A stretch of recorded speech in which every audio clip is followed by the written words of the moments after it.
Tu sais ce que disent nos maîtres? Je pense que tu le sais très bien. La femme est appelée Ezer Kenegdo. Ça veut dire elle t'aide, mais elle est contre toi. Kenegdo, elle est contre toi. D'accord? Par définition. Ça fait 2 fois dans la semaine. Comment? Quoi, Esia? Je dis, ça fait 2 fois dans la semaine pour parce que le cours de vendredi, si je le fais que. Elle est Ezer Kenegdo.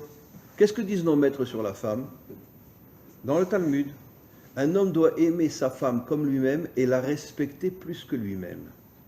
Et nos maîtres posent la question, ça veut dire quoi la respecter plus que soi-même? Et nos maîtres répondent, même si elle te contredit, même si elle n'est pas d'accord avec toi, même s'il y a des tensions entre vous, respecte-la. Tu sais pourquoi?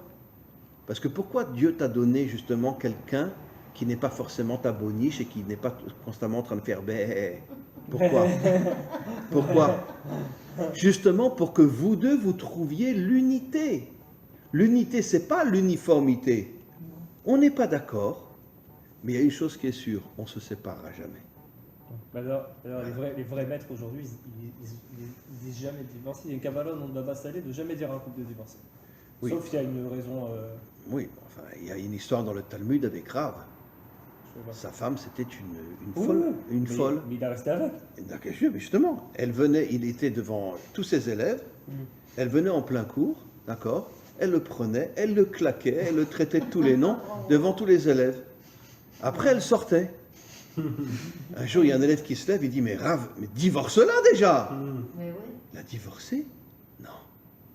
Elle éduque bien mes enfants Ouais. et elle me protège de ne pas faire des bêtises avec d'autres femmes. Rabbi Nachman, il Voilà. ramène pareil dans ses potes arabiques. Et donc, comme elle me protège de ne pas faire des bêtises et qu'elle éduque bien mes enfants, même si elle me gifle devant tout le monde, c'est pas grave, je l'aime. Et il est resté avec elle. Je crois que Tania aussi, il avait une femme compliquée, c'est possible, vous avez entendu? Oui, chaque homme authentique a une femme compliquée. Ah bon? Mais évidemment. Si tu n'as pas une femme qui n'est pas une guerrière, c'est pas une femme. Et je comprends. Nous, on veut des femmes guerrières, on veut des femmes qui ne se laissent pas faire. Tu comprends? On veut des femmes qui soient capables de dire, voilà, moi je ne pense pas comme toi. Je suis pas d'accord. Voilà. On a été sérieux. Comment? Le Frida Akadosh, il dit, j'avais entendu ça il n'y a pas longtemps, il disait que dans Parashat Bereshit, il dit, tu veux savoir ce qu'Hachem pense de toi? Regarde ce que ta femme elle pense de toi. Bien sûr. Tout ce que Sarah te dit, écoute sa voix. Ouais. Hachem a dit ça à Abraham. Kol ma she'omar lecha Sarah shma bekola. Écoute Sarah. Comment c'est possible que de dire à Abraham, écoute Sarah? Vous savez ce que Rachid dit?